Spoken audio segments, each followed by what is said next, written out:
Well, what's up, folks? Here we are, episode 31. Yes, 31, and it is Conference Championship weekend. The NFC side, the AFC side, of course.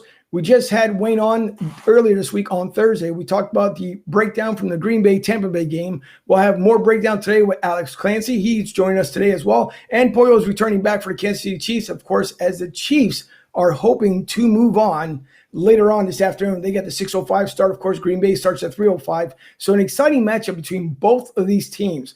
I think it's going to be a really good game. I'm pretty sure everyone else is going to enjoy today as well. So it should be interesting and dynamic out of all things. I think Tampa Bay knows at this point, if it's going to be a ground game, that O-line and or actually the defensive line is going to have to stop the Green Bay ground game. So we will be bringing out all the action, but normally, of course, we do the introduction with everyone else, but I think the Bills may have just kind of a little introduction on their own today, only because maybe well-deserving, since the last time they've been there was many years ago, and I believe the 90s. So how about we kick it off a little bit with some Bills hype?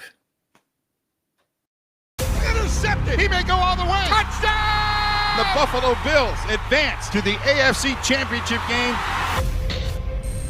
Well, I think that the Bills are coming into this game as the underdog. I'm going to say the Chiefs. The Chiefs have the edge. The reigning, defending Super Bowl champion. The Chiefs are tough, especially at home. They're so fast. They score points. How are you going to match up? Well, what do you know? Buffalo's still here.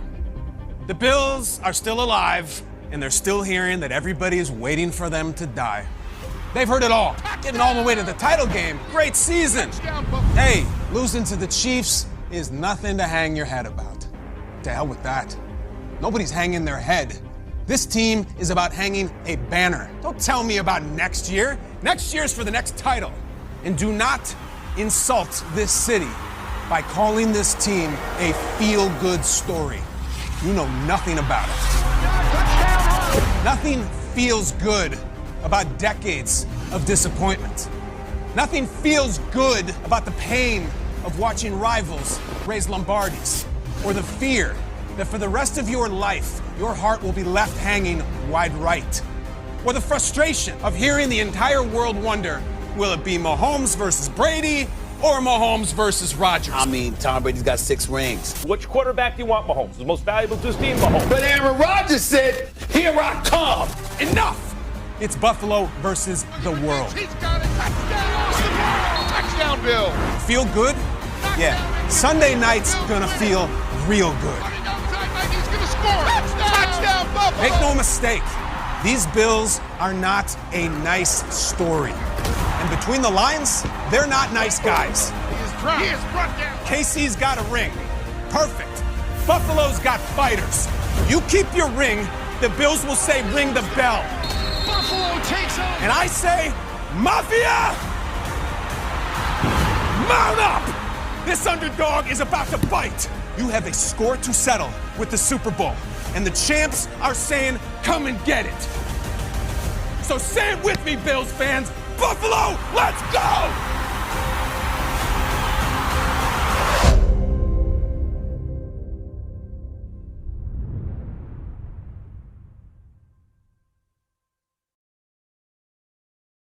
Now, if that doesn't get you hyped up, I don't know what will, because that should get you pumped for today's game, whether you're a Bills fan or a KC fan. It should get you fired up. And of course, yesterday, this was the promo from the Bills, and KC says tomorrow, which is today. And today, if they don't win, there is no tomorrow. There will be, maybe on the golf course, but we know for sure that it will be a battle for the ages. Young quarterback Josh Allen against Patrick Mahomes. It shall be interesting. So with that all being said, we thank you guys and girls for joining us today. We will see you on the flip side here as we start off the show. I'm Angel, and this is Broad Street South Sports Talk.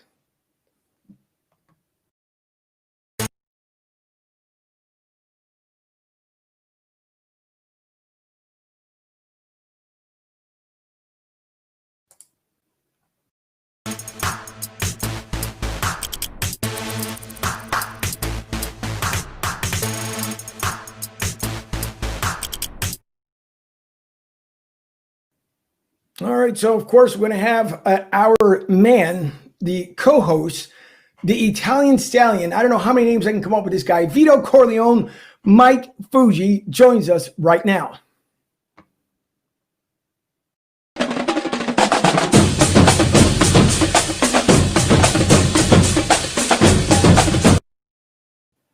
Mikey, what do you say? Championship Sunday. Eagles finally make Nick Sirianni officially the head coach. Couple coach hirings, Deuce Staley opting out of his contract. Packers, Bucks, Chiefs, Bills, let's get it on. Super Bowl 55, let's rock it. How are you?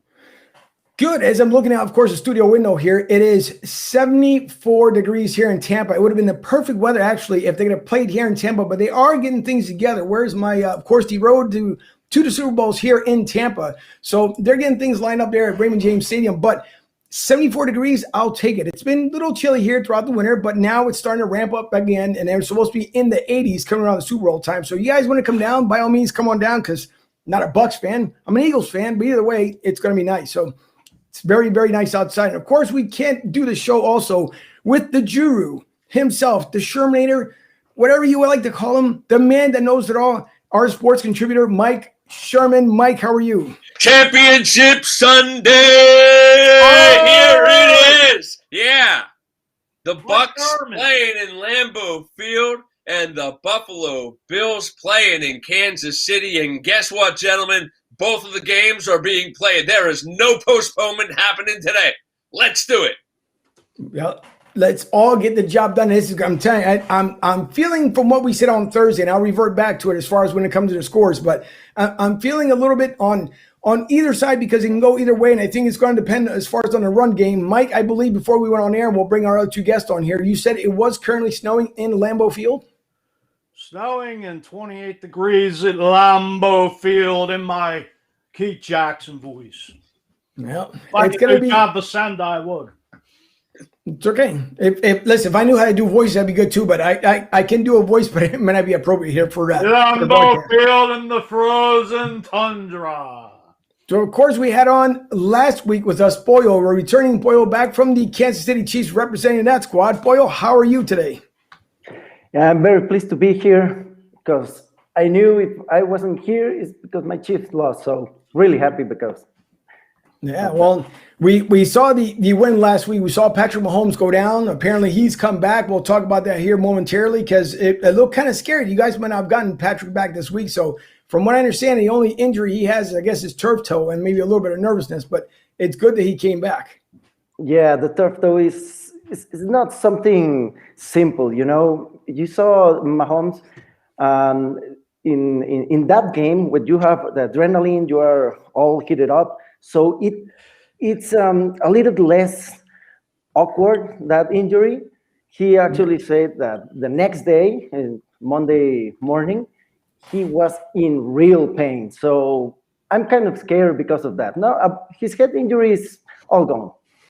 Right, that's a good thing. Of course, we're going to have the other NFL insider from Fox Radio out on the West Coast, Alex Clancy, the man himself, who's back with us, who was on with us earlier this season, of course, when they played the Cardinals, and he is back now. And I guess, Alex, you'll be filling in with the rest of it as far as what goes on with Tampa and Green Bay, KC, the Bills. So I'm pretty sure you have a lot to talk about and bring to the table here when it comes to especially the early game with Green Bay and Tampa. Yeah, thanks for having me, guys. It's gonna be a good day. Thanks for coming on. Yeah, of course. That's what we're all hoping for. Of course, these gentlemen right here, these four, well, other than the championship game today, of course, that we know of, 1 at 305 and 640, but the picture actually wanted to show was right here. These four gentlemen that are staring down the road to Tampa. It's coming up here in February. So Brady, Rodgers, Allen, and Mahomes all looking for, of course, the trip here to Tampa to make it down here. Again, they're setting up everything. We were down in Clearwater Beach yesterday, and we noticed all the banners going up. So it's, all the 55 banners are going up. Everybody's kind of getting pumped. One bar in particular today, I believe, that we saw at the beach, which just got a complete makeover, is probably going to be filled with Bucs fans today. I'm quite sure. So the Bucs fans are starting to finally come out. So normally throughout the year, I always kind of crack a joke on the Bucs, is that they have like 1 or 2 Bucs out there. Today they might have like 10 to 15. So there are going to be some fans out there at least rooting on this team. So we shall see. It's going to be more than interesting of what's going to happen. So Of course, we have Green Bay that has won, I believe, 13 times in the cold weather, which I don't think is really going to play a major factor because, of course, Tom Brady has experience playing in the cold. So does Rob Gronkowski. And I'm quite sure some of these younger guys they've had in there have also come from college teams that play in the cold. So thankfully, some of these guys should be used to playing in the cold. It will be 28 degrees. Apparently, there is some snow on the field. So to my question to the panel here, and I guess I'll start with you, Alex, is that will Green Bay and Tampa both go on the run game, or they still take that challenge and post up the air ball? Because we know someone likes their balls a little deflated if it's a little cold out there.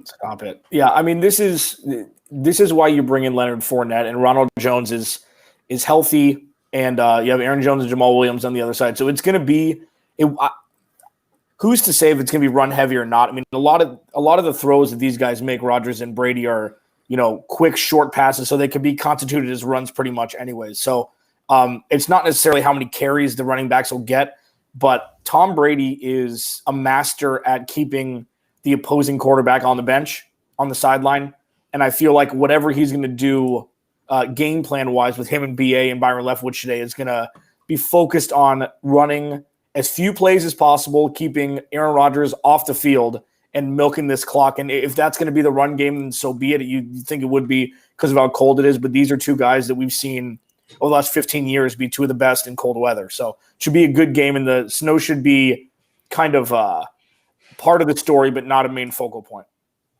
All right. Sherman, I'll move on next to you. On paper, I think a lot of people would say between Rodgers and Brady, so which quarterback is going to get the 350 yards first?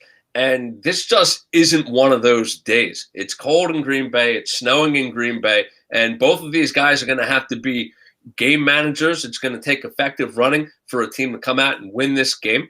Tampa Bay has a fantastic run defense, and Tampa Bay now has Leonard Fournette, so hopefully they'll be able to run the ball effectively for their sake. I would expect a lower scoring game as compared to what a lot of people would think when you hear Brady versus Rodgers. Boyo?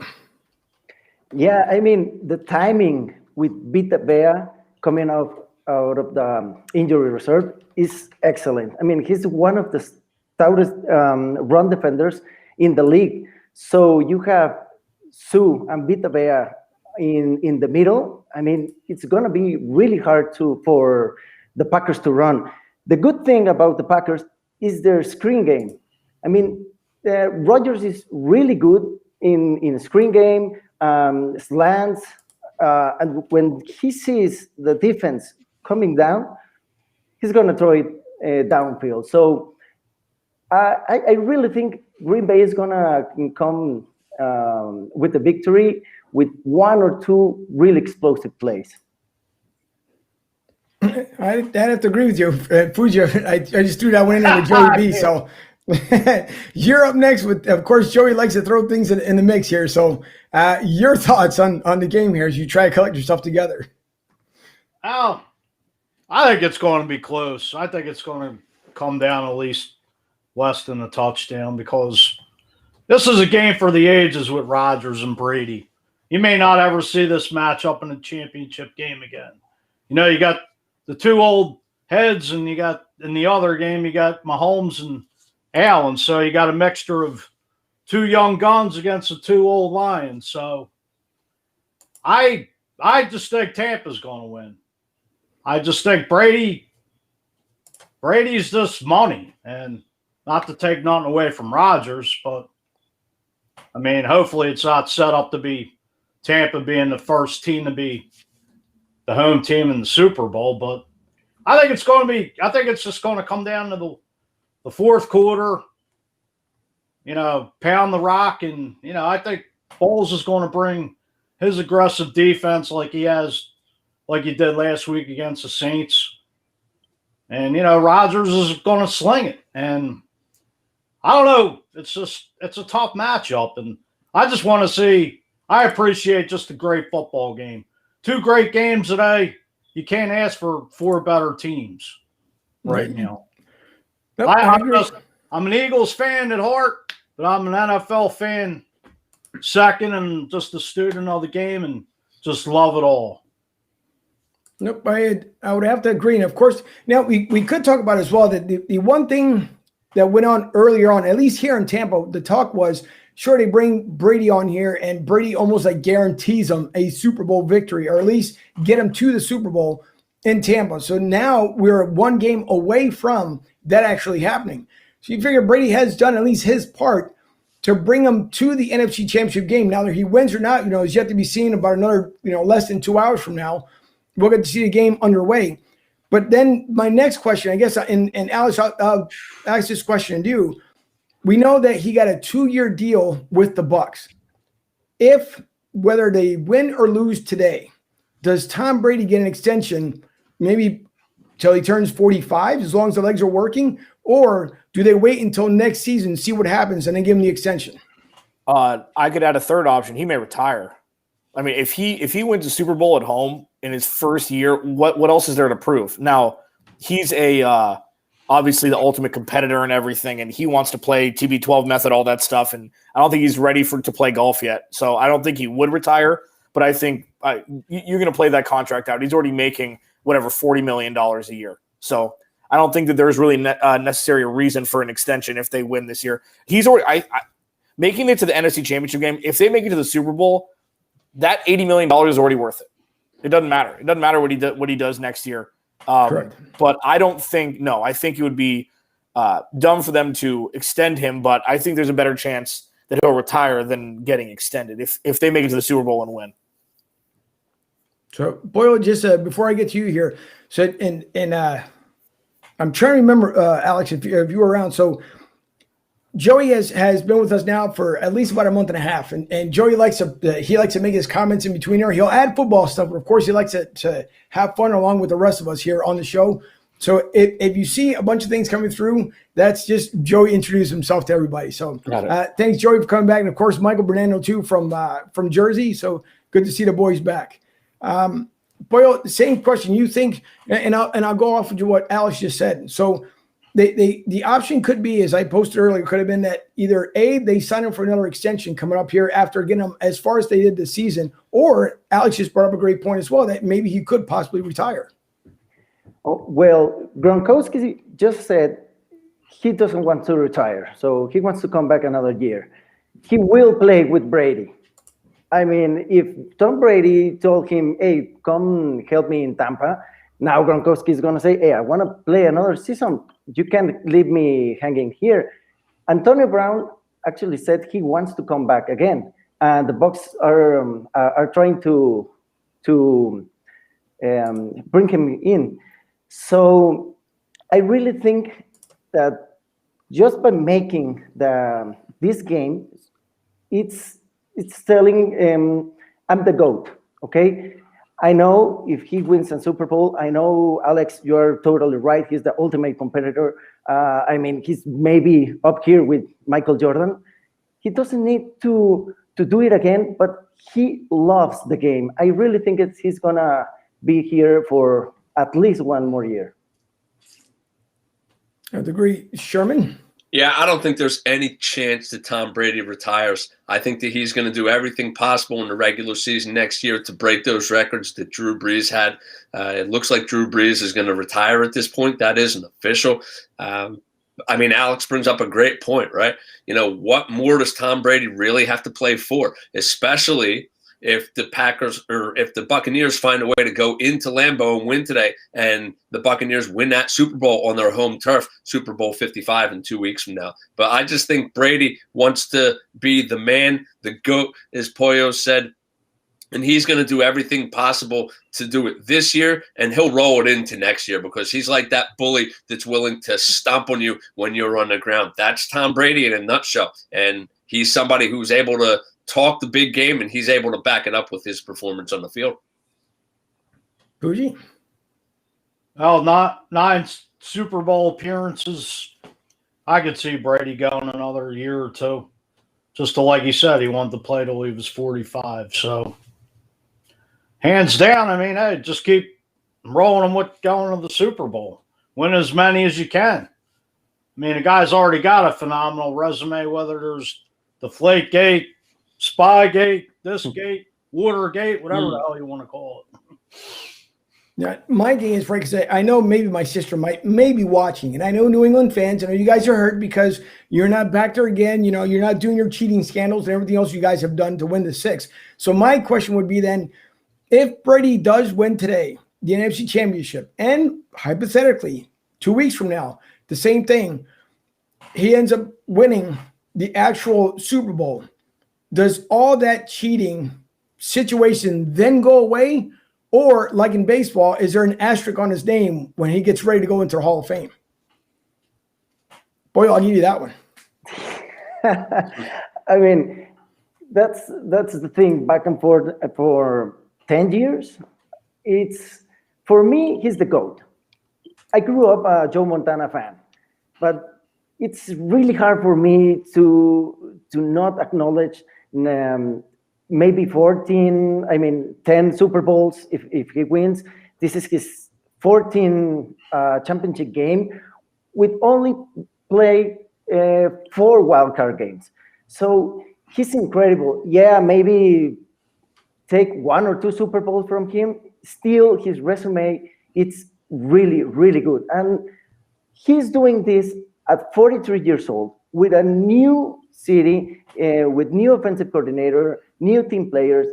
I mean, that's really, really hard to do. So for me, yes, he's the GOAT, even though there's kind of an asterisk. All right. Sherman, I will flip that one to you as well. Well, even when Brady is down, he's unbelievable. I mean, everybody in Philadelphia will remember when we won the Super Bowl a couple of years ago when we won 41-33. Tom Brady threw for over 500 yards. And you think back to the Super Bowl where New England played Atlanta, and Atlanta was winning 28-3 or whatever the score was, and he was cool as ice. He had no problem in bringing them back and finding a way to win that Super Bowl. Tom Brady is the ultimate competitor. He's the ultimate guy that you love to hate if you're not a fan of Tom Brady, right? But he just finds ways to win. Yeah, he beat up on a weak AFC East for so many years. But when it came to the big game, he always found ways to perform. And like I said, going back to the Eagles Super Bowl a couple years ago, even when it came down to that very last play where Mike and I were hanging out to watch the game, we had to do a double take just to make sure that it was actually over because of the fact that Tom Brady launched that pass towards the end zone. And, there was a fear that, that the ball was potentially going to get caught. And, Tom Brady, he's just an amazing competitor. And it's pretty amazing, in my opinion, that the Tom Brady-Aaron Rodgers matchup is actually taking a back seat to the Kansas City Buffalo Bills matchup, which is going to be the night game, which I think has a lot more drama surrounding it. Thinking about Mahomes with his turf toe and how effective is he going to be coming back from his concussion, and thinking about Josh Allen and the upstart Bills. And Pollo, I'm sure that there's been lots of talk in Kansas City this week about whether the Kansas City Chiefs even deserve to win that game. From the helmet-to-helmet hit on Higgins to the ball fumbled in the end zone and so many other things that were going on. So I think that the Bills-KC game actually has more drama than the Tampa Bay-Green Bay game. Mike had talked about the fact that this is going to be one of these games for the ages between Green Bay and Tampa Bay. But I think with the cold weather, it's going to not be as exciting as we think it to be, because I think that there's going to be a lot of running of the ball. I don't think that you're going to see Brady and Rodgers gunslinging the ball for over 350 yards each. No, I'm going to bring up a video here because you guys are making excellent points when it comes to obviously Tom Brady. And listen, I may knock Tom Brady. Obviously, yes, he is the greatest of all time. We all know this. I mean, no other player we would, other than maybe Patrick Mahomes, if he can make the same run that Brady has done, then maybe do we switch it 20 years from now? Plaguing injuries or anything else, and hopefully Mahomes won't, where he can continue to play year after year after year, as Drew Brees did. And from what we understand, he's contemplating retirement, and we may get into that later on. But I want to show something. And of course, I have to put out the statement out here for YouTube, so YouTube doesn't take it down. This was from a public domain. It comes from Twitter, and I will start with a small screen before I go into full screen. Therefore, YouTube, so you won't end up shutting down the actual view. So I'm going to start off with a small window, and then I'll enlarge it.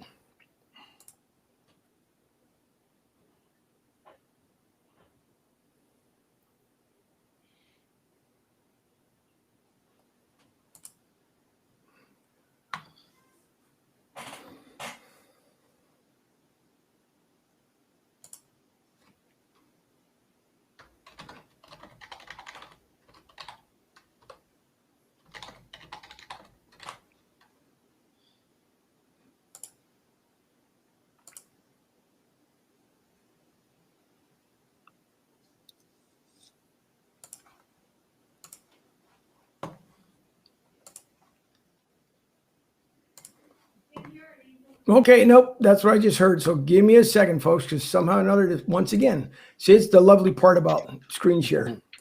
So let me go back here. See, this is the fun part. All right, let me try and go back. Do this again.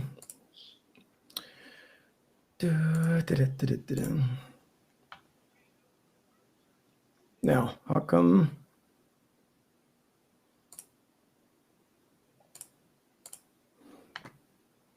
Now, it should have audio. We're going to try this again for a second time.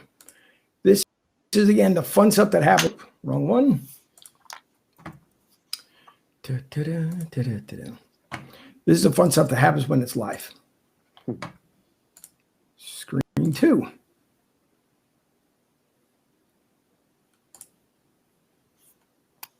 All right, now. It may or may not work. Let's see if we can try this again.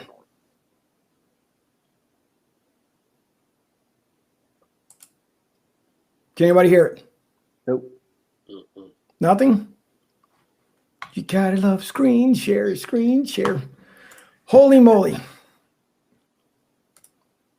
Gotta love this stuff. All right, try it one last time and see what happens.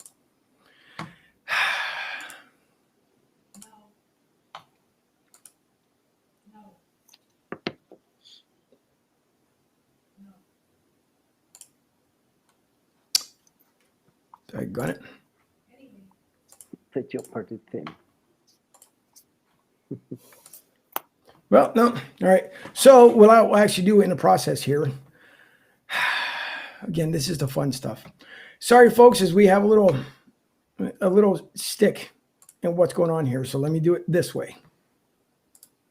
This is the fun part. Da-da-da.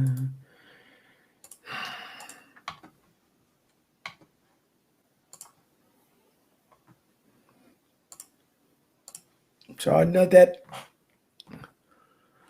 I will let that download. Go back to here. Again, I apologize for the long delays. But again, it's things that do happen. All right, so let me bring this up. Holy cannolis. Screen shares, copyrights, all that good fun stuff. This is what makes live shows so interesting. As soon as it comes up. Sorry, everybody, for the delay. Sorry for a little hang up here. Gotta love it. Gotta love it.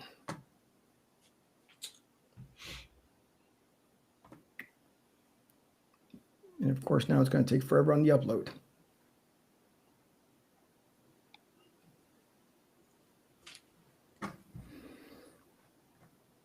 Well, we know when the video loads up here, of course, everything's got to go through Title Town. So it's got to go through Green Bay in order for it to happen as I wait for the video to hopefully come up sometime soon. But it's got to go through Title Town. So we talked about earlier how cold it was. So as I wait for that one video to come up, and maybe it's going to come up right now.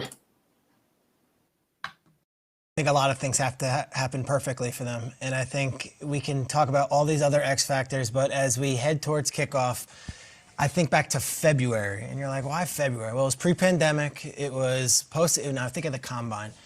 And what the Buccaneers front office had to do, they had to decide, are we really going all in on Tom Brady? And would he even take our call? And they probably envisioned things and said, all right, he's going to get the Chargers and the Colts and the Dolphins and other teams, and the Patriots might want him back. What can we sell him on? Well, we can sell him on young playmakers. We can sell him on great weather. We could sell him on a coach who is going to coddle and maybe even enhance what he has going on as opposed to maybe being a separate force than him. And we can sell him on, we can win a Super Bowl also. They need everything to go right on Sunday. Rodgers is that good. Lambeau is that intimidating. The Packers are playing that well. But to me, this is why in February they decided to go all in and scrap Jameis and scrap any Teddy Bridgewater talk and scrap any trade ideas, not go in the draft, and bring Tom Brady. I ask you guys this to start the show at 7:06 a.m. Do you think this game is close? on Sunday? I mean, straight up, do you think this game is close? I Fourth do. quarter. You do? Okay, do you think this game is close? I do. I actually don't. You don't? Okay, well, that's 2-1. Let's say it is close, and it's in the fourth quarter. Talk about it. Is there any other person on this earth that you would want to see under center for your team in a close football game? Wasn't it fourth maybe the other quarter? guy on the other side? The other guy matters. Yeah. The other guy hasn't had moments like Brady. Yeah. On the road, fourth quarter, in Lambeau. So excited. Brady's going to have a moment. And Brady is going to have to make all of the work that he's put in to get to Tampa and all of that trust that they've put in him really just kind of manifest. And I think it's going to be one of those deals where Brady is going to be the one who says, guys, this is why I'm here. Mm-hmm. This is why we're here. Follow me. I'm the greatest of all time. I can get us to the finish. Do you think it'll be You close? nailed it. Oh, I think it'll be Yeah. close. You do. You nailed it. I mean, that's it. That's going to happen. We can already see it. I just would say more on the field, and when they were selling Brady, a big part of that selling point was like, Tommy, we got a defense. We're going to play defense. Yeah. We're going to do it. It's going to be like just in the good old days with Vrabel and Brewski and Seymour and everything. I think Tampa Bay to win this game. I think they need a hero. Bonnie Tyler style. One of my favorite things this time of year is when individual defensive players take over. We see it all the times with quarterbacks and wideouts, but we've seen Von Miller do it. Yep. We've seen Rondé Barber do it. Dion in '94, Ray Lewis in the first Ravens do it. The defensive players that take over, and I think that for the Tampa Bay Buccaneers, it's Devin White. I think it's the guy in the middle. I think he terrorized the Superdome. I think he has to have the game of his life and take over this game. The fact is, guys, Aaron Rodgers has thrown 5 interceptions all season. 2 of them were on back-to-back series against the Tampa Bay Buccaneers, against this defense. Devin White did not get either one. Devin White is healthy. He is happy. And if you're worried a young middle linebacker going up against Aaron Rodgers on the road in Lambeau, is he tense? Is he nervous? Take a look at what Devin White's been doing this week as he prepares for the biggest game of his life. He's doing a damn photo shoot with our souvenir that we sent him on the field, doing the photo shoot, flexing the thing. They did a whole thing, Tampa Bay. That is the biggest flex I've ever seen. I mean that literally. That is where his head is at. The guy's posing with a scepter and a novelty t-shirt from our goofy show before he plans to take on Aaron Rodgers. Incredible thing, incredible intensity from Devin White. I think he can take over this game. And just a little FYI, the Tampa Bay Buccaneers said that Devin White wanted to do that photo shoot on horseback, and the protocols did not allow it. That is how locked in this dude is, and now he gets number 12. Hey, they are so young on defense, and they are so excitable, and they're calling themselves the Gravediggers. Yeah.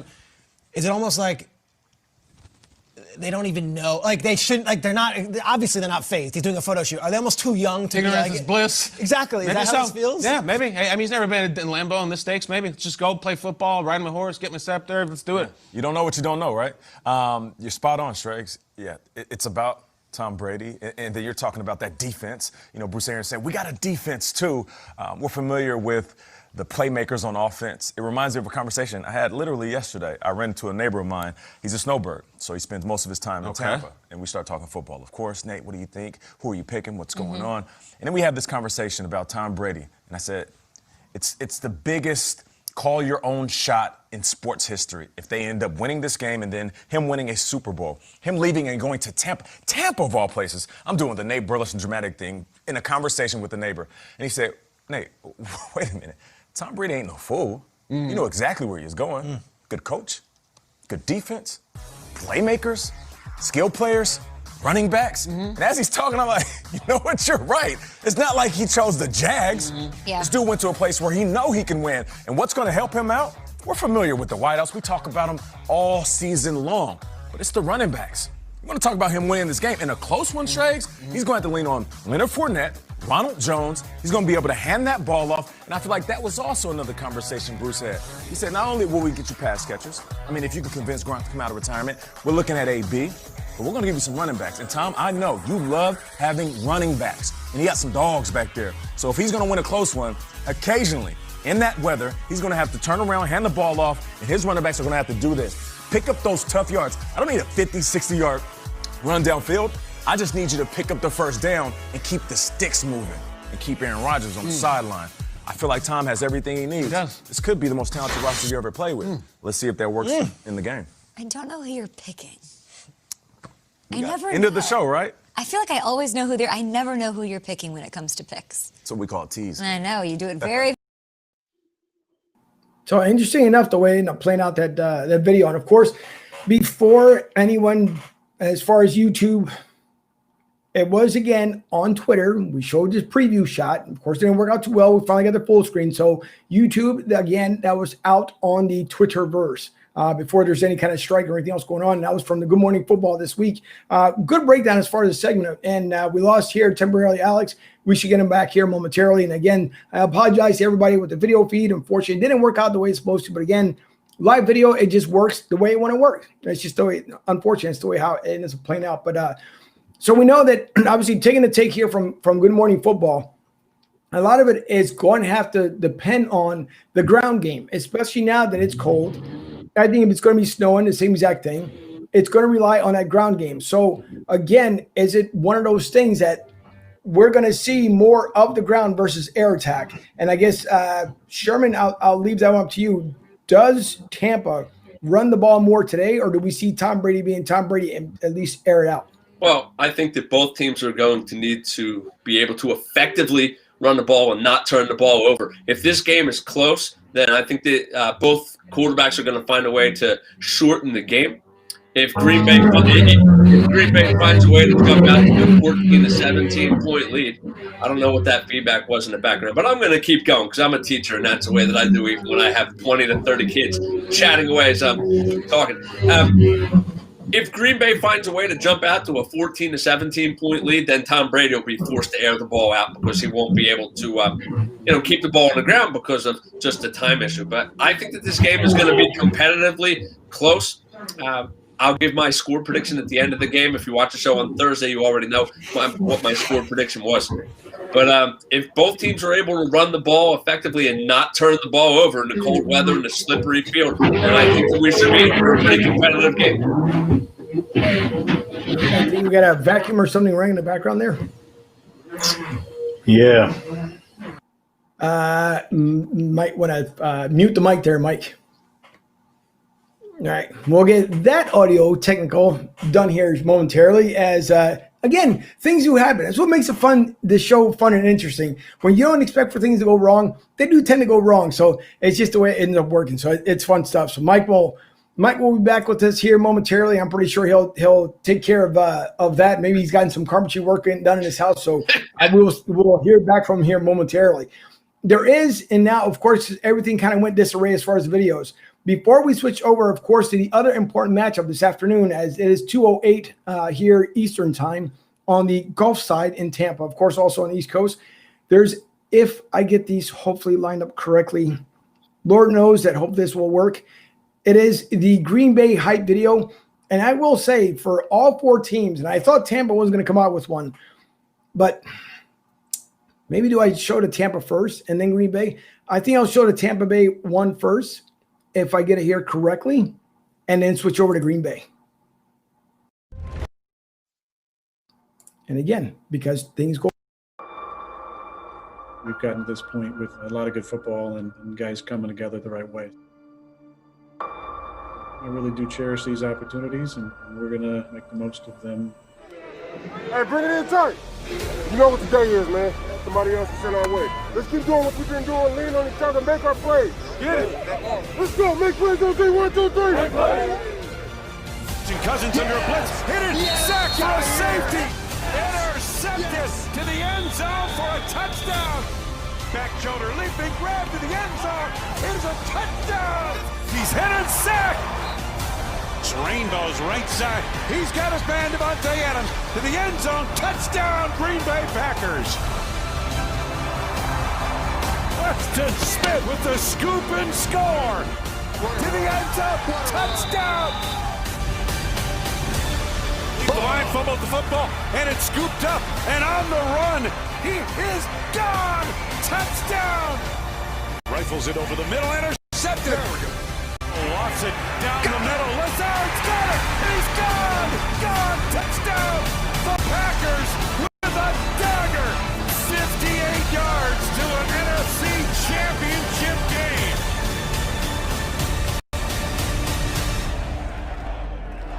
We're talking about the NFC Championship game with an opportunity to go to the Super Bowl. I think that's enough motivation right there.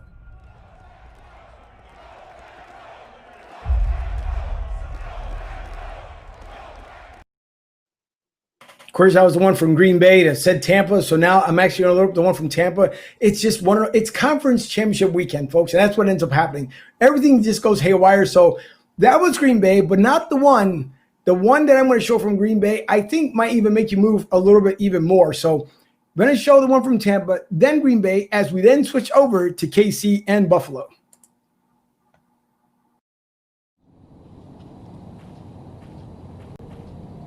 History has a way of repeating itself.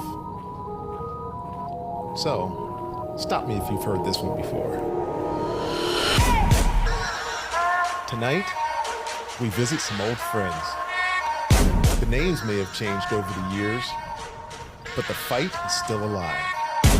Look at Stafford still talking there to 5. Smart wants to go after Staff. Hold it back. As he's shut down by Ndamukong Suh, and he gets up screaming at Rodgers. We all remember week 6, but a lot has changed since then. We added some pieces, learned some lessons, and advanced. Week 6, when Tampa hosted Green Bay, that was Aaron Rodgers' worst game of the season. Much different story as we've talked about there at Lambeau. You too. You guys got a good team. Yeah, you too. See, baby. Even back then, we knew we were on a collision course. This franchise has been here before, but this team is on a different mission. Tonight, we sit on the doorstep, our doorstep. Y'all, this football. You've been doing it for a long time. Let's go out here, let's grind, let's take it to go. The world is watching from bay to bay and coast to coast. We got a long trip home, fellas. Let's make sure we go home with a W. Do your job all day. Play fast, play physical. Y'all know what 12 gonna do, but he don't know what we gonna do. Pass is passed. Rodgers is sacked, and now sacked again. Aaron Rodgers is running for his life. You gonna put a battery in somebody's back. They gonna have to see 2 balls. Yeah. They gonna have to see 3 threes. Yeah. They gonna have to see 3 more. This one's up for grabs and picks. Like that. I told you that. You like that, man. Hey, what type of mindset y'all gonna come out there with today? Huh? That is instant life for the Buccaneers. Let's go! Come on, wait, turn over now. The Bucs, with the help from a 43-year-old quarterback named Brady, get into the NFC Championship game. We gotta go out there, we gotta take that. Nothing's gonna be different for us.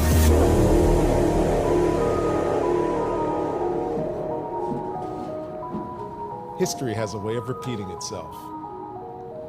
Tonight, let's make sure of it.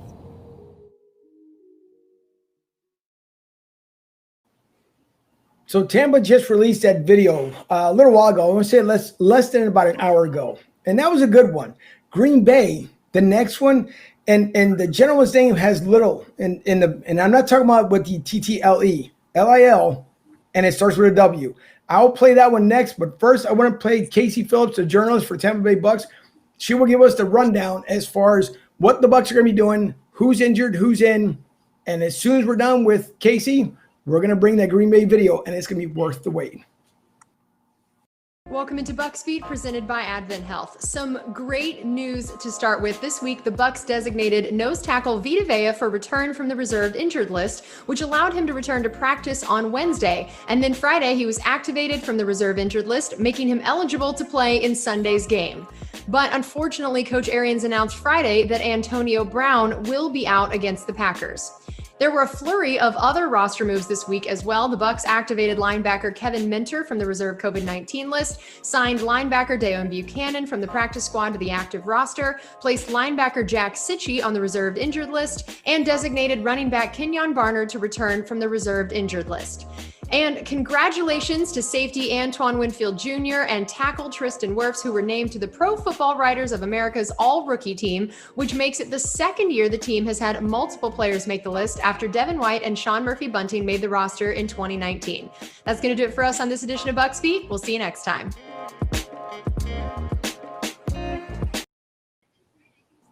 So things happen. That's a fun part again about what happened. Kristen, I understand. Don't worry about it. Things do happen. So I appreciate it. I'll bring it for coming here momentarily. So I will now bring up the one again for Green Bay. If you guys want to dance, by all means, please dance to this because Lil Wayne did a good job for Green Bay.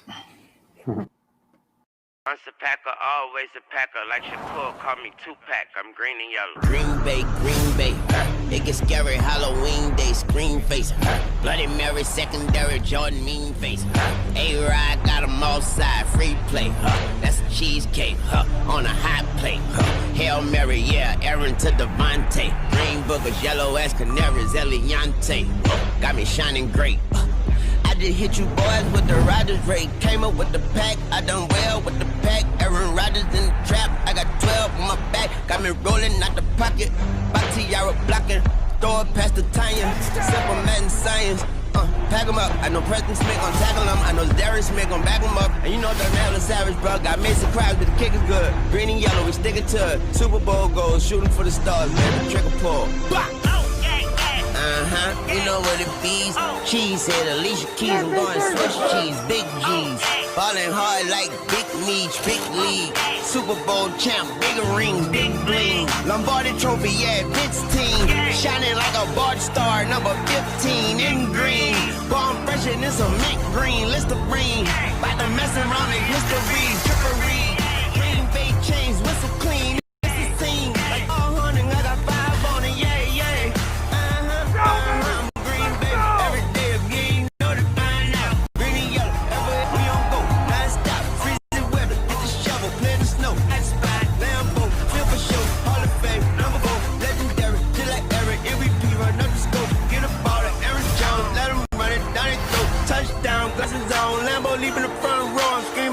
And that's for life.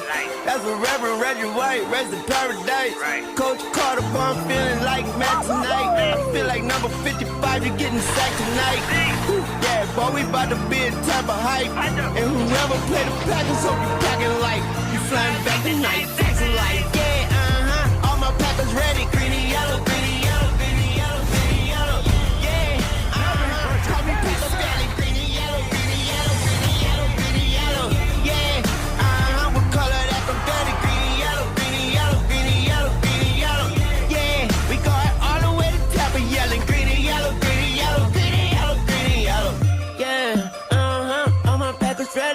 Ooh, you try to count us out, check your mathematics.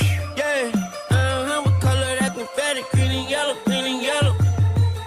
I'm green and yellow. So the club doors open up at Lambeau Field at 2:05. Of course, it is 1:05 or at least 1:18 back in the Central Time Zone. So good job by both teams, I think, bringing the hype as far as video. So with that all, of course, being said, we'll move on now to Kansas City. Now, unless you guys want to do the Green Bay, Tampa Bay picks at this point, or do you want to wrap it all together as we do the picks towards the very end? Either or. I'm ready for the pick right now, man. AR-12 throwing the ball. Green Bay Packers fans all proud and tall. TB12 says it's all about me, but the final score today, Green Bay 24, Tampa Bay 23. Yeah, he's busting out. Sign that man up for that. 23. How about that? The Juru bringing the juice. How about, who knew it? Good job by the Juru. I didn't expect that one, so that was a good one. And, of course, in the background, you can kind of see us moving a little bit to the music. So that was pretty good by both guys. Good job there, Sherman. Boyle, your score, what do you think it's going to have between Tampa Bay, of course, Green Bay today? Oh, I love high-scoring games. So I'm going 31-28.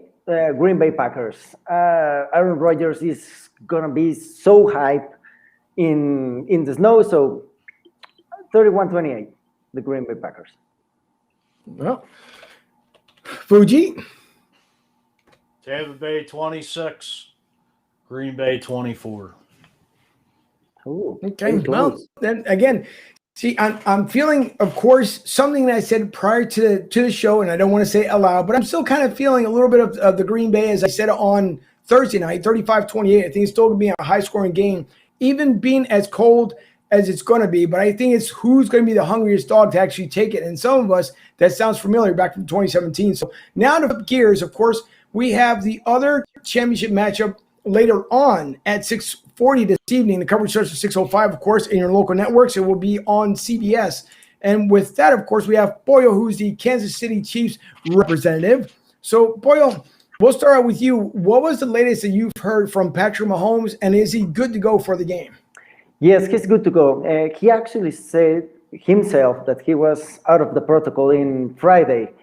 I mean, if you look at the hit was actually in his back, and everybody thought, well, maybe his head really got hit in the turf, and it actually didn't. So that was a really, really strange concussion. I mean, I have no doubt he's okay about the concussion, but the thing is, his turf toe. He was 10 of 11 passes right before the injury, the turf toe.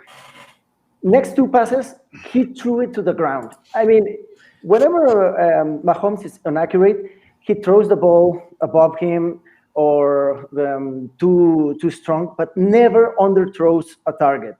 So that's something to keep an eye on. If he's not, his third toe is in the left, okay? So he can throw from his back foot. You all know his arm strike is too good and he can do it.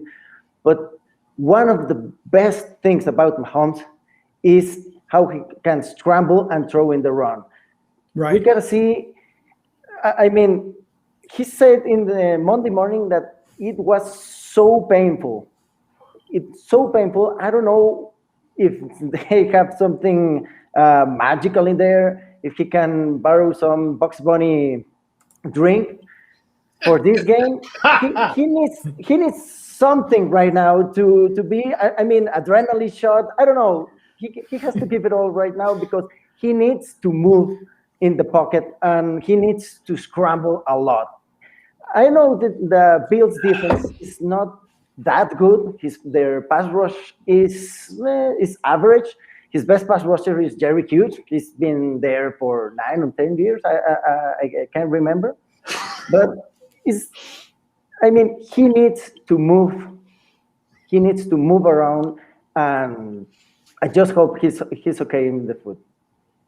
So the other thing too, boy, and you bring up a good point as far as him being able to scramble and throw the ball. The one thing that we didn't see, and I could be wrong, but I don't remember from last week's game him usually doing the no-look pass. So I'm wondering if there was a little effect to him last week. I know he was hit last week, kind of harsh. He had an awkward fall to the ground as well, which initially I thought it was a helmet-to-helmet contact, but come to find out, I guess it was the way he ended up falling to the ground. So I wonder with maybe not as much as an ability to scramble out today, maybe will that no-look pass come into effect? Well, I hope so. I mean, he has to do no-look passes under the arm, back from the back. I don't know. He will do whatever it takes. The Bills are they're gonna try to take the passing from the Chiefs. The last game they play in week 6. Okay, the Chiefs run for 250 yards on the game because they wanted the Chiefs to run. I don't know if Leslie Frazier, the defensive coordinator from the Bills, wants the same thing right now. For me, that's the best thing you can do against the Chiefs. Try to take out the best thing that you can do, that the offense can do, and that's passing, right? So they had 6 and 7 people in the players in the box, and the Chiefs took it all game long. That's a good thing for Patrick Mahomes' health. So I really hope that the Chiefs running game I really hope it's good in this game. So now, of course, Travis Kelce, we're looking for, I guess, magical things from him to happen down here at the Kingdom today. He's had, and again, because I haven't watched the entirety of the Kansas City Chiefs games throughout the entire season, but it sounded like Kelce was more involved last season than this season. Now, we are in the AFC Championship game. We did see he was involved last year a lot in order to get to Miami. Of course, they have to involve him again this season in order to get to Tampa Bay. Wanting to go back to Florida again. So, Travis Kelce, is he healthy enough? And are they going to utilize him a lot more again today than they've had even from last week's game? Or is it one of those things that they'll more rely upon, again, the running game just because of the conditions, maybe even in KC alone, which to Buffalo, it shouldn't matter because they're both cold weather teams? Yeah, that's a great question, Angel, because the Bills are number 30 team allowing tight ends yards in a game. So that's a great thing for the Chiefs. Travis Kelce right now might be the best year of a tight end because he broke the record in week 16. He didn't even have to play week 17 to break the record. Okay, so Travis Kelce is the key at every game, but right now, I think he's the most important player beside Patrick Mahomes, right? Right. No, that is very true. So, and before I turn over to the guys, I'm pretty sure they have their questions as well here. 2:26. We got a little bit to go before the games actually get underway. And for our Latin community out there, and I saw my cousin, my aunt, and thank you for the words. We appreciate it. We try to do the best we possibly can. So, for those who tend to follow the show, if you are not Latin, or as the Sherman we found out not too long ago spoke such eloquent and fluent Spanish, they're pretty much surprised the rest of us. So, Pollo, I will ask you this question in Spanish, and everyone else kind of follow along. Unfortunately, we don't have closed captioning, but we're doing it for the folks that if they're watching Pollo and his fan base today. So, sabemos que KC con Andy Reid el año pasado casi no llegaron porque como estaban jugando. Este año vemos lo que está pasando con Andy Reid y ha sido un trabajo más mejor que hizo el año pasado. Si Kansas City juega otra vez, gana el AFC, después otra vez el Super Bowl, ¿será el final para Andy Reid o viene para atrás otro año? Es muy buena pregunta, Ángel. Este equipo es más sólido que el del año pasado, mucho más sólido. Sí empezaron mal muchos juegos en playoffs, pero ahorita se está viendo que están empezando muy fuerte. Está cambiando totalmente eso Andy Reid. Las primeras 15 jugadas de su game plan son extraordinarias, ¿ok? Yo sí creo que Andy Reid regresa el próximo año, tiene solamente 62 años. Necesita jugar unos 5 años más para establecerse como uno de los mejores de la historia. La verdad. So to translate to everybody here, and if you push we went to the S button, so now you can hit the E button on your keyboard here to switch it over. But so I asked Pollo, the question was, we've seen what Andy Reid did with the Kansas City Chiefs last year to get him to the game. And this year, he's added more to what he even did last year. So if they end up going to the championship game, which they are right now, and they end up winning it, and then he wins Super Bowl, let's just say again, hypothetically, would Andy Reid retire?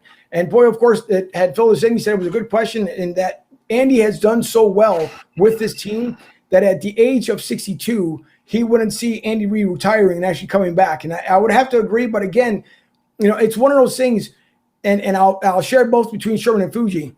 At the age of 62, and Andy, we know we love him, in Philly, of course, at the end, there was a lot of animosity towards Andy Reid here in Philadelphia, but we rooted him on. Of course, he finally got that, that illustrious Super Bowl win. He was the most regular season, championship coach ever, but he finally got that big one. So now Andy Reid has a possibility of repeating as back-to-back champions, as Seattle tried to do a couple years ago and fell short. So Sherman, I'll start with you. If Andy Reid does take the kingdom again to the Super Bowl and win it, would Andy call it and go away into the sunset knowing he's got back-to-back and nothing else to prove? Or does he come back again because he has Patrick Mahomes? En inglés o en español, la respuesta es no. Andy Reid, soy el hombre. Hay un coach que en una game de Cleveland, 4-1. La score 22-17. 4-1. And what did Andy Reid do? He passed the ball. He passed the ball, something that nobody expected, right? Everybody who's a Kansas City fan is thinking, punt the ball, punt the ball. You have a backup quarterback in Chad Henne. And what does Andy Reid do? He pulls the magic out of his pocket, the Bugs Bunny drink, as Pollo talked about before, and he passes the ball on 4th and 1, and the game is over at that point. Pollo, my question to you is the following. Do you want to see Kansas City go for it more on 4th and downs, 4th and 1 in a critical situation like today in the championship game against the Bills? Or would you rather see them play a little bit more conservative and punt the ball? Oh, Mike, I love analytics. I love it. That's the new thing about football. 4th and 1, you got to go for it. There was a lot of games, 3 or 4 games, that the Chiefs could lose if the opposing head coach went for it in 4th and 1. I can remember the Falcons, the Panthers, really not good teams, but they screwed it up because not going for 4th and 1. I mean, right now it's lose or win, right? Win or go home. There's nothing else right now. You gotta go for it. Plus, what's the best thing about the Chiefs right now? Your offense, your passing offense. So put the ball in your playmaker's hand. Okay, I know Chad Henne is not the starter. I know he's not a playmaker. Well, the third and 14, he was a playmaker. But they put the ball in Tyreek Hill's hands.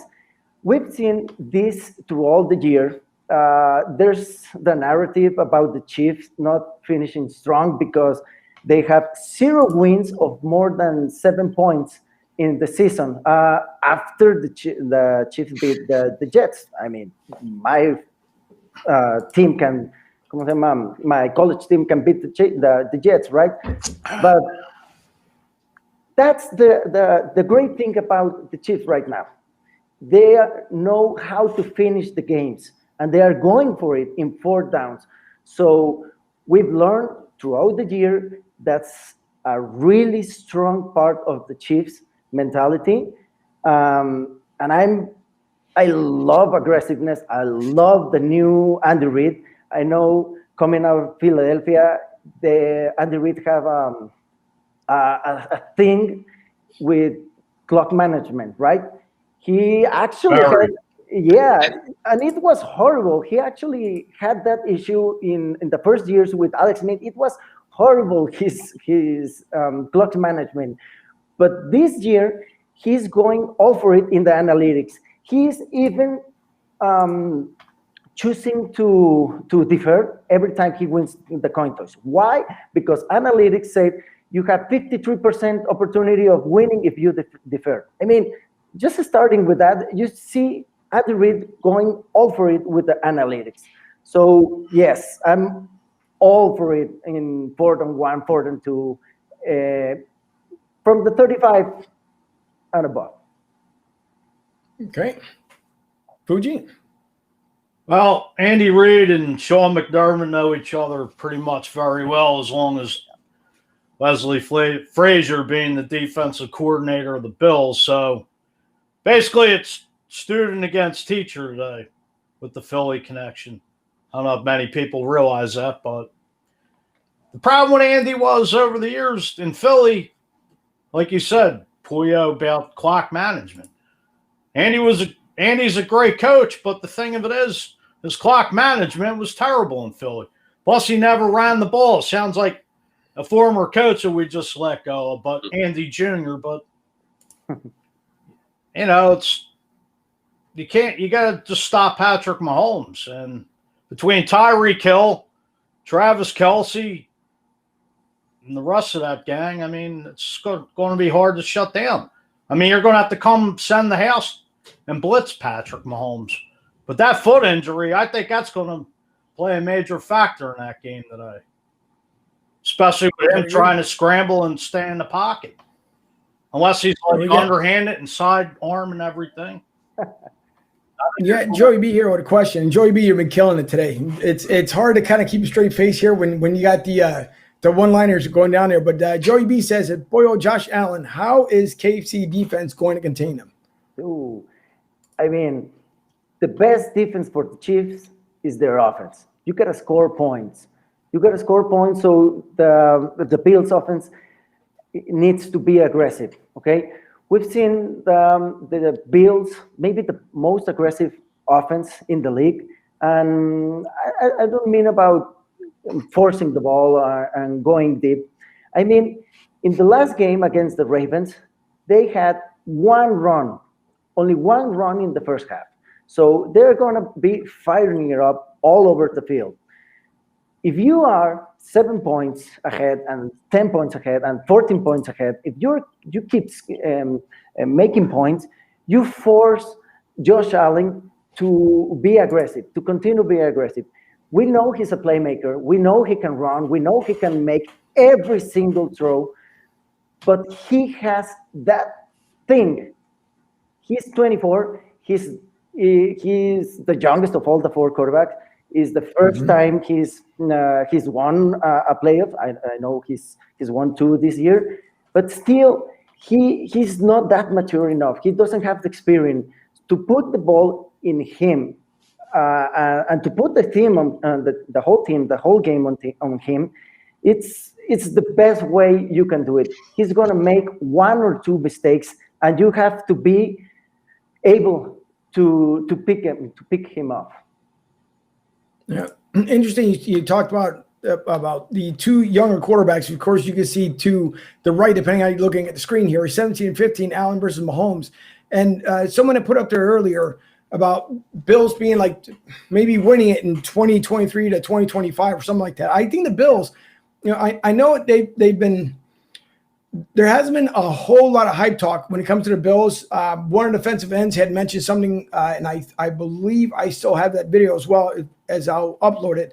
But the interesting aspect is that Josh Allen has been pretty much a surprise, I think, to everyone this year compared to what he was last season to this season. I mean, it's been, and maybe the addition of Stephon, Diggs ended up helping him as well.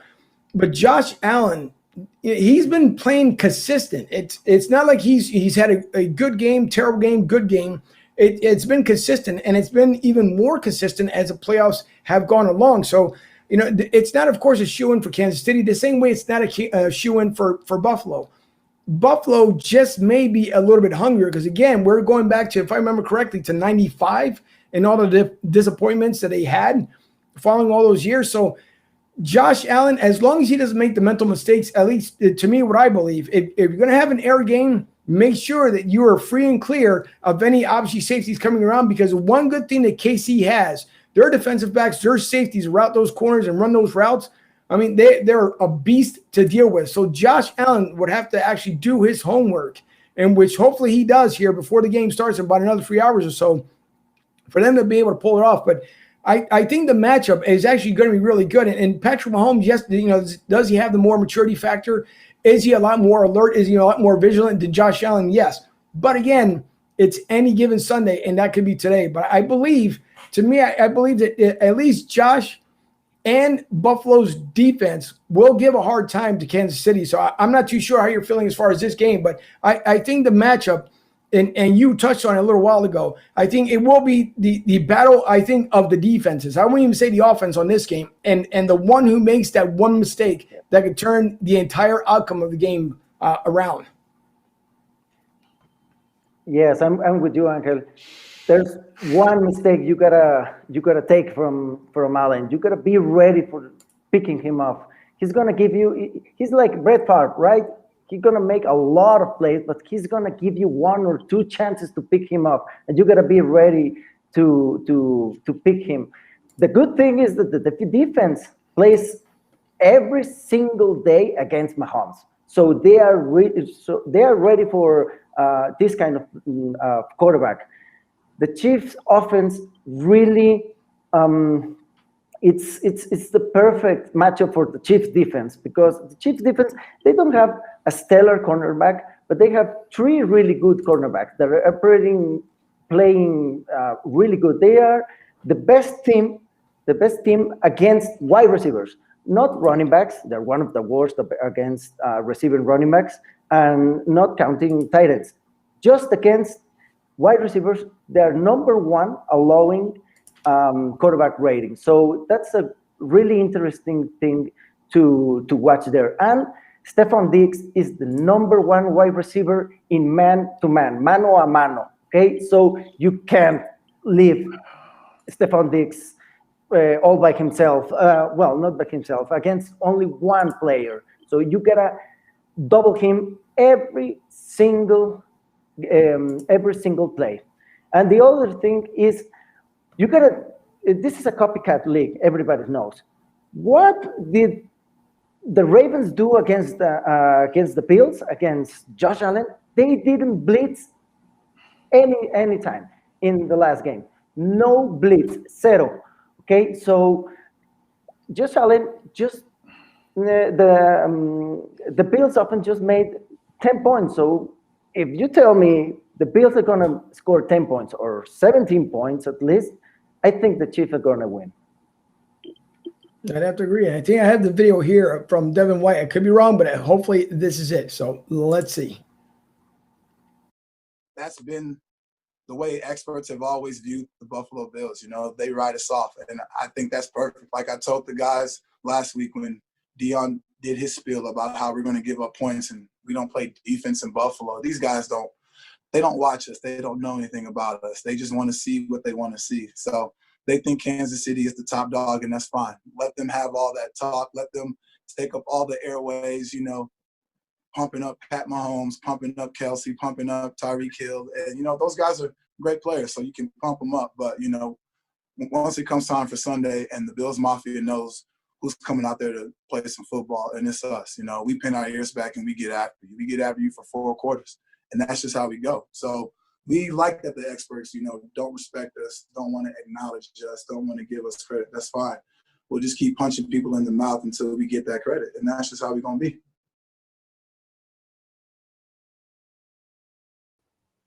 Tonight, obviously, didn't white, but again, your defense is talking here that they haven't been, getting their due diligence on the NFL Network. I know ESPN. People are hyping up Kansas City, and then I guess rightfully so again because they're the defending champions, the defending Super Bowl champions. They're looking to keep that Lamar Hunt trophy in the kingdom, so they hope they'll bring it back again. So it's going to be a great matchup, I believe. And the Bills defense has, like I said, we just talked about a little while ago.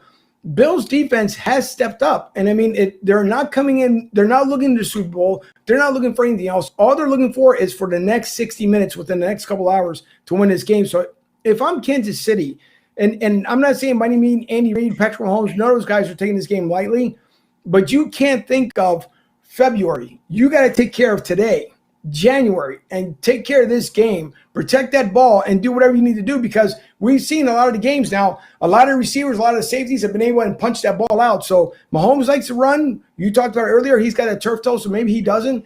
But this is going to be a great defensive match. I believe between both teams. The earlier game is going to be the same exact way too, but I think the defenses on both sides of the ball this game will be vitally important for KC. So I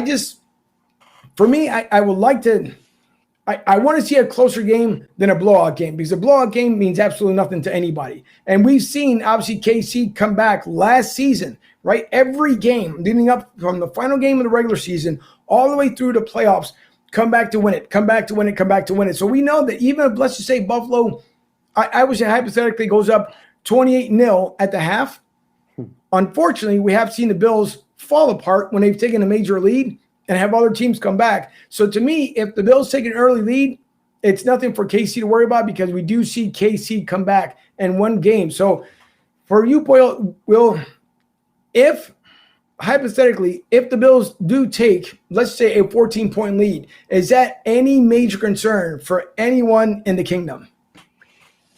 I mean, you got to say yes. There's a concern, because you are a Chiefs fan. If you are truly a Chiefs fan, you always have concerns in the playoffs, because there have been a lot of ridiculous plays against us in the years past. So if anyone tells you, no, I'm not worried, he's not a true Chiefs fan.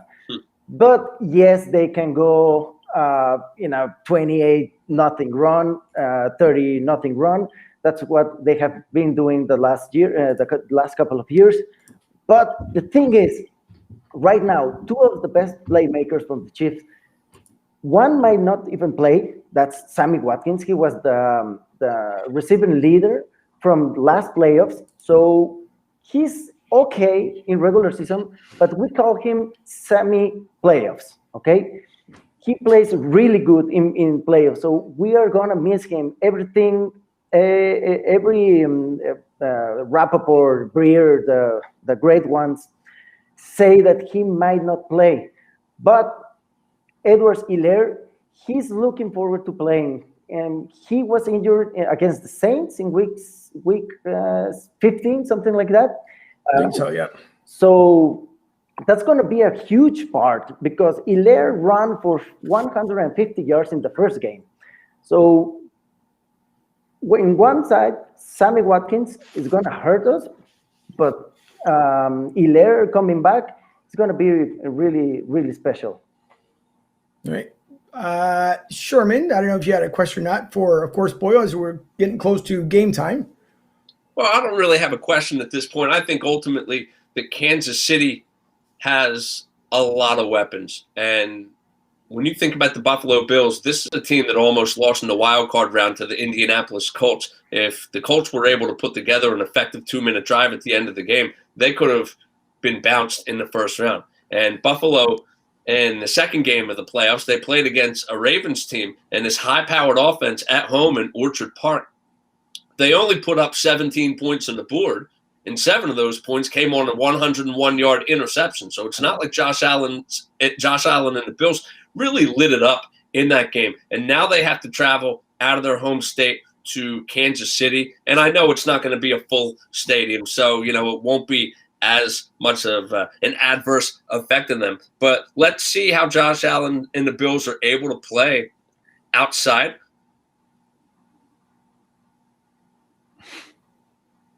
Oh, a little frozen. Well, Fuji, you have something? Just to piggyback off what Mike said, I mean, Indy could have pulled that out the last play of the game, which, I think in a way Kansas City's just going to end up pulling it out as long as Patrick Mahomes is, healthy and able to stay in the game. I just think this Kansas City offense is too high-powered for Buffalo. I mean, they're young, they're hungry, but I just don't think they're quite there to pull it out yet. Kansas City's the defending champs, and, you got to go with the experience. Buffalo is probably another year or two away, but I think Buffalo's just going – it'll be close. I just think Buffalo's going to come up short today. All right. Well, of course, we can't not do a hype video for Kansas City because it wouldn't be right for Pollo either. So you got to bring the little hypeness when it comes to KC. And you guys can make the call as far as who made the best hype video because they all actually were pretty good coming up to the championship game. So right now I'm going to show, of course, what the Kingdom in Kansas City will be doing as you're getting ready for their game later on this evening. Well, Chiefs Kingdom, welcome back. And the Chiefs are heading to the AFC Championship game. After 25 long years, we've become the supposed to be here's, and we're back to claim what's ours again. A trophy engraved with the name of a founder, a leader whose memory is stitched on our chest every time we play. A founder who is the reason that we are here today. Last year's team brought Lamar home. These guys, they're here to make sure it stays that way. Get ready, Kansas City. It's almost showtime. Sidestep touchdown. Intercepted. Pick by the Honey Badger. Tyrann Mathieu. Pick six. Late for the end zone. Kelsey wide open. Why not? Inside the 5. 3, 2, 1. Touchdown. Going for the big strike. He's got it. It's Hill again for the touchdown. It's on the way. Open at midfield. Jet fuel. Get your morning pass. Touchdown.